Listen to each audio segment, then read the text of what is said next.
অল্প টাকা থাকতেই ঘুরতে বের হন, নিজের প্রিয় মানুষটার হাত ধরে একটু সমুদ্র উপভোগ করুন। বেশি টাকা হয়ে গেলে আপনিও অসুস্থ হয়ে যাবেন, কারণ টাকা বাড়ার সাথে সাথে আপনার বয়সটাও বেড়ে যাবে। তাই বয়স থাকতেই নিজের জীবন সঙ্গীকে নিয়ে নিজের পছন্দের একটা প্লেস থেকে একদিনের জন্য হলেও একটু ঘুরে আসুন, দেখবেন নিজের মনটা ফ্রেশ হয়ে যাবে। বন্ধু বান্ধবদের সাথে তো অনেক সময় কাটিয়েছেন, অনেক তাদের সাথে ঘুরেছেন, এবার নিজের লাইফ পার্টনারকে নিয়ে একটু ঘুরে আসুন। আপনার বিপদে আপদে, আপনার জীবনের শেষ দিন পর্যন্ত আপনার যে সাথে থাকবে তাকে একটু ভালো রাখার চেষ্টা করুন। বিশ্বাস করেন, আপনি যদি আপনার জীবন সঙ্গিনীকে একটু ভালো রাখেন, তাকে যদি হাসি খুশি রাখেন, তাহলে সে আপনার জীবনটাই পাল্টে দেবে। আপনার পার্টনার আপনার জীবনে এমন একজন ব্যক্তি, সে চাইলে আপনাকে হ্যাপি রাখতে পারবে, সে চাইলে আপনার জীবনটাকে জাহান্নামে পরিণত করতে পারবে। তাই এত সুন্দর জীবনটাকে জাহান্নামে পরিণত না করে যতটুকু সময় আপনার ফ্রেন্ডদেরকে দিবেন, যতটুকু সময় আপনার ফ্রেন্ডদের সাথে গল্প করবেন, ঠিক ততটুকু সময় আপনার ওয়াইফের সাথে কাটান। আপনার ওয়াইফকে নিয়ে কোথাও একটু খেতে বের হন, কোথাও একটু ঘুরতে বের হন, তাহলে দেখবেন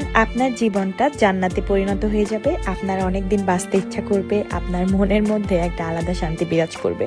আচ্ছা, যারা আমাকে লাস্ট কয়েকদিন দেখেছেন তারা কমেন্ট করেছেন যে আপু, তুমি কিছুদিন আগেও বেশ অনেকখানি মোটা হয়ে গিয়েছিলে, আবার এখন একটু স্লিম হয়েছে। তো তোমাদেরকে আমার স্লিম হওয়ার রহস্যটা বলি। লাস্ট 15 দিন থেকে আমি এই সাপ্লিমেন্টটা নিচ্ছি। বিশ্বাস করো, এই 15 দিনে আমার 4 কেজি ওজন কমেছে। কোনো ঝামেলা ছাড়াই আমি সকালে এবং রাতে খাবারের 30 মিনিট আগে এই ওষুধটা সেবন করি। আমি যেহেতু মাত্র 15 দিনে 4 কেজি ওজন কমিয়েছি এবং বিশ্বাস করো নিজেকে অনেক হালকা মনে হচ্ছে। এই তো কয়েকদিন আগে আমার ড্রেসগুলো পরলে এত পরিমাণ টাইট হইতো, খুবই আনইজি লাগতো, কিন্তু এখন নিজের কাছে খুবই নিজেকে কনফিডেন্ট লাগতেছে। সো আমি যেহেতু এই জিনিসটা খেয়ে খুবই খুবই খুবই উপকার পেয়েছি, সো তোমাদের সাথেও শেয়ার করলাম। আর এটার পেজ কিন্তু আমি ক্যাপশনে মেনশন করে রাখবো। তো যাই হোক, সুন্দর করে লাল একটা শাড়ি পরে আমরা গিয়েছিলাম ইনানের ওই সাইডে আপনাদের ভাইয়ের সাথে সুন্দর কয়েকটা রিলস বানানোর জন্য। তবে আমাদের সেখানে গিয়ে পুরা প্ল্যানটাই ভেস্তে দিয়েছে বৃষ্টি। এত পরিমাণ বৃষ্টি শুরু হয়ে গিয়েছিল যে আমরা ওখান থেকে ব্যাক করতে বাধ্য হয়েছি। তো কি করার, আমরা সেখান থেকে ফিরে আসি আমাদের রিসোর্টে। তো রিসোর্টে এসে আমরা এত সুন্দর বৃষ্টিটা উপভোগ করার জন্য চলে আসি বিচে। এখানে এসে আমরা বেশ অনেকক্ষণ সমুদ্রের ঢেউয়ের সাথে যুদ্ধ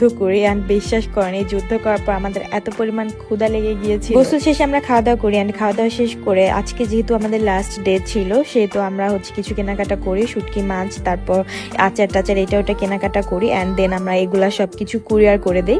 কুরিয়ার করে আমরা কিন্তু বাসায় ফিরেছি শুধুমাত্র ফাঁকা হাতে। আমাদের হাতে শুধুমাত্র আমার ভ্যানিটি ব্যাগ ছাড়া আর কিছুই ছিল না। শুটকি ভর্তার জন্য আমি এই মাছটা সবসময় নেই, আর এই মাছটা দিয়ে শুটকি ভর্তা করলে কিন্তু খুবই মজা লাগে। কোনো এক সময় আমি আমার শুটকি ভর্তার রেসিপিটা তোমাদের সাথে শেয়ার করবো। যাই হোক, লাস্ট ভিডিওতে আমি বলেছিলাম যে আমি কক্সবাজারে 10 রাত 11 দিন থেকেছি। তো সেখানে 2-1 আপু কমেন্ট করেছে যে মাত্র 3-4টা ড্রেস পরে ভিডিও দেখেছি, মিথ্যা কথা কেন বলেন, 10 দিন ছিলেন।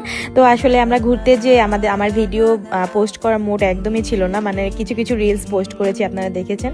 তো আমার একদমই ভিডিও এডিট করার মোড ছিল না। আমার মনে হচ্ছিল শুধু আমরা ঘুরি, আমরা ভালো সময় পার করি, সেখানে আসলে আমরা ভিডিও পোস্ট করি নাই। তো আমার যে ভিডিওগুলো আমি স্টকে রেখেছিলাম, ভিডিও ক্লিপস নিয়েছিলাম, সেগুলো আপনাদের সাথে একটা করে শেয়ার করবো। আসলে মিথ্যা কথা বলার কিছুই নাই। 10 রাত 11 দিন থেকেছি, এই কথাতে আসলে মিথ্যা কথা বলার কি আছে আমি জানি না। তবে আমার মনে হয় এই কমেন্টে যে করেছে সেই আপু হয়তো বা সবসময় মিথ্যা কথা বলে, যার কারণে আমাকেও মিথ্যাবাদী ভাবছে। যাই হোক, কক্সবাজারে আরো 2-3টা ভিডিও আছে, পোস্ট করে দিব। আজকের ভিডিওটা এই পর্যন্ত শেষ করে দিচ্ছি। সবাই ভালো থাকবা, সুস্থ থাকবা, আর আমাদের সবার জন্য অনেক অনেক বেশি দোয়া করবা। Thank you so much for watching.